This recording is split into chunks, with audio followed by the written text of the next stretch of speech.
Hello again. So I'm back. Hope you guys are doing well. And thank you again for watching my videos and commenting. So in this video, we want to talk about a question asked by many people over the email, especially.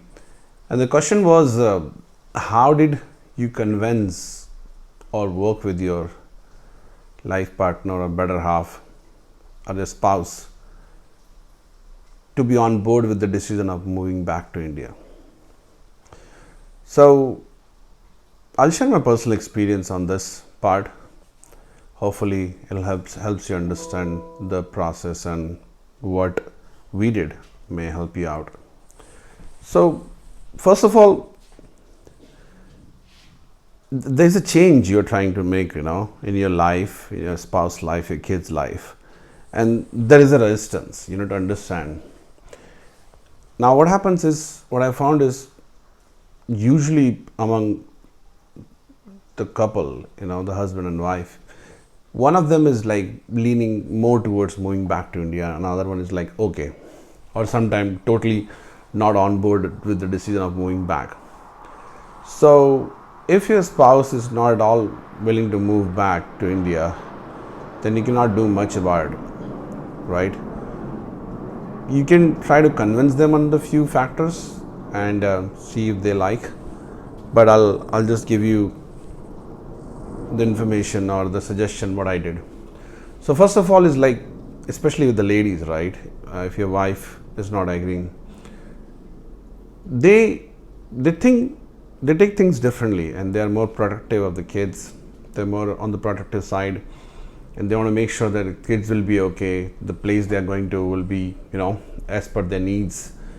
America definitely offers some of the freedoms to especially all genders, not only women's, so they would be able to do all those sort of things, right? So having said that, I have noticed that some people, like some guys, want to move back closer to their parents or the hometown, or want to live with the parents. Now, especially for men, you need to understand this, that you are living outside your hometown or your parents' house for a while. Now going back and living with them, with your wife, is always challenging, because you both the part of the families have developed a different mindset, and your wife is worried about it. I don't blame them in general, because it's always not easy to get adjusted to the parents, and the family and all those sort of things. So what we did is, like, we always made up a mind that we'll be living close by. We'll not be living probably in the same house, but close by somewhere. That's the decision we made, first thing. Second is, like, we considered this whole process of moving back as an experiment. So we discussed this, okay, if you and I will work on it and see how to make it successful, this living in India thing, right? And we'll find out and tweak and adjust as and when we find something is wrong, So suppose if my wife finds it that this thing is not working out, we should change it, we'll probably work on it, right? And same goes with me. If I see, this is what we need to do, then we'll change it.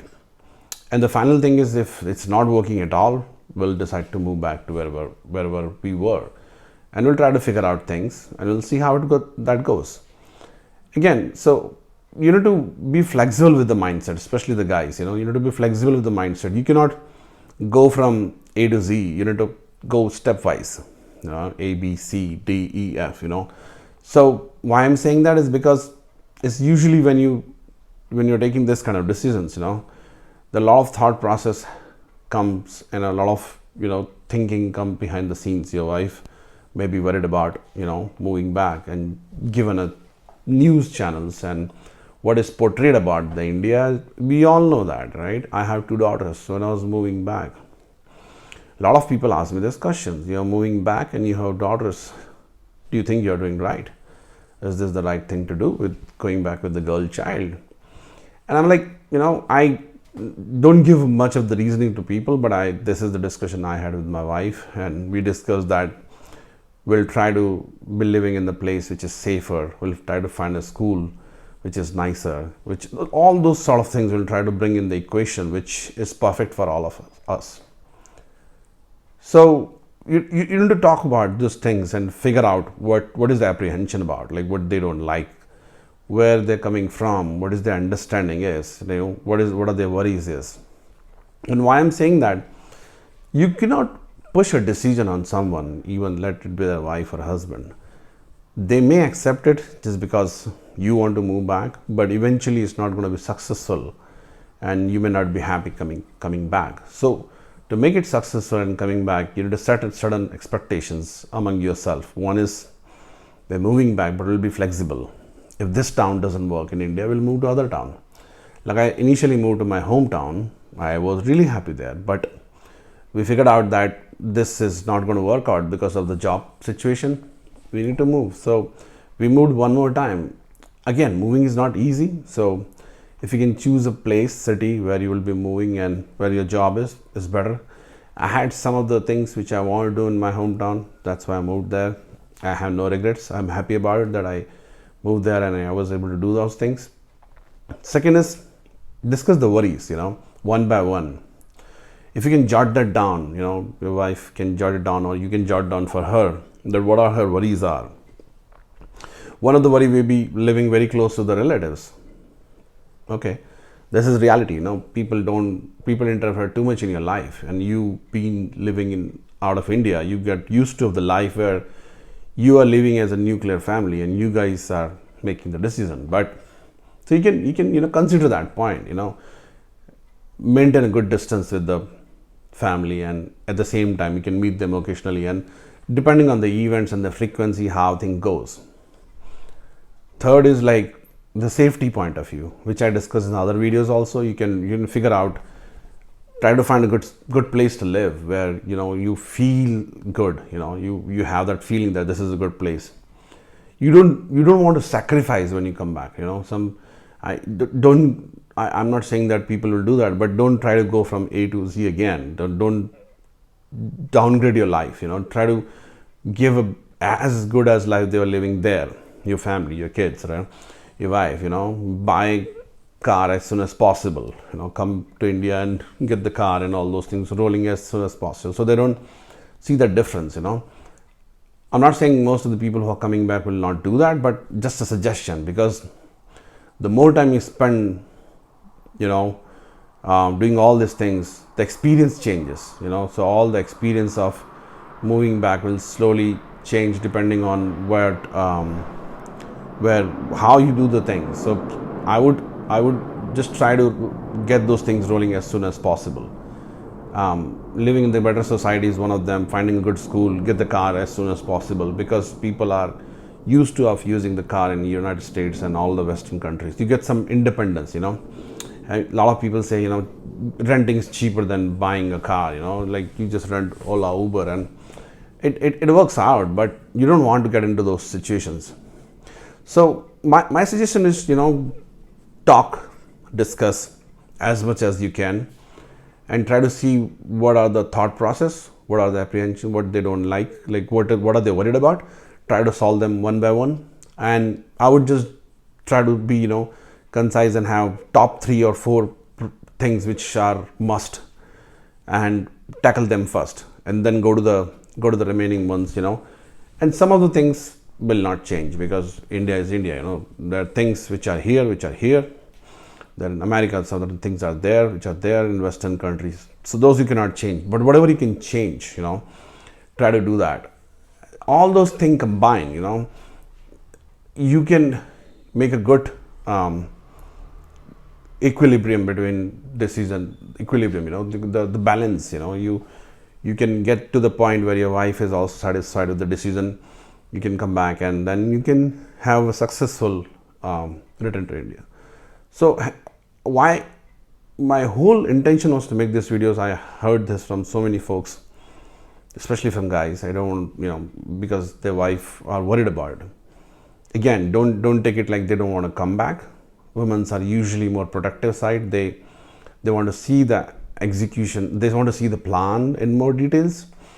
Men are usually not that detail oriented. Like, at least I am not. My wife is more detail oriented, like how we're going to live, where we're going to live, what kind of school kids will go to, what kind of area that is, how we'll make sure that they're safe and secure, how we're going to take care of the hygiene, how we're going to take care of this, how we're going to deal with the situations like, meeting with parents and all those sort of things, But to be honest with you, having said that, a lot of people, like their better halves, doesn't want to come back. There's no way you can push things, you can just, try to convince them with the given fact that given examples, maybe watching a video and saying they're having a good life, it's not that end of the life when you go back to India. You can still have better life there. Slowly you can build that within a few days, year or 1 or 2 years, and they probably realize that, it's not that bad. So work on it slowly, it's not like you can push things and get things rolling. Just do it step by step, slowly move it in that direction, and I think you'll be able to achieve that, given with the family circumstances and everything. So all the very best. Try this. Hopefully it works out for you. It worked for me. My whole intention was to make my wife and my kids comfortable first during this move, give them the as similar life as they are living there, comfort, or you can call it luxury or whatever. It's not that kind of luxury, just a car, or having a decent place where they can do all those things they were doing there. I will reiterate that, having a walking area, having a play area, having a other good gym and all those things in the society, which is very accessible in big cities like Bangalore or Pune, everywhere. If you do that, that makes your transition very easy and they feel more comfortable. And before you're coming back, you can show them the pictures. Like I used to show my daughter and my wife the pictures, of the societies. We used to jot down, look at the society's pictures and which society we want to live in, what area we want to live in, what is close by, how the things are, what kind of school they will be going. Slowly, if you give all those details, they'll be more, willing towards this move. Again, it's a big move. People get a lot of comfort wherever they're living. I know a lot of my friends who moved back and they had a house, living in the house for 10-15 years. They moved back and their wife or their kids were a little worried initially, and now they are very happy here. So it's all possible, given that how you take it. Don't just try to push it and go from too fast. You just make it understanding, talk about things, make it happen slowly, see what are the things, discuss. That's the only way to go. I know I try to share all this information. Hope it works out for you. If it doesn't, I can try to answer your questions. You can comment and we can go from there. But again, last but not the least, if you're happy, wherever you're living, there's nothing like it. Just be happy, man, wherever you are. You and your family needs to be happy. If they're happy wherever they're living, with certain adjustment, do that, and hopefully, you'll find what you're looking for. And all the very best. Take care. Enjoy.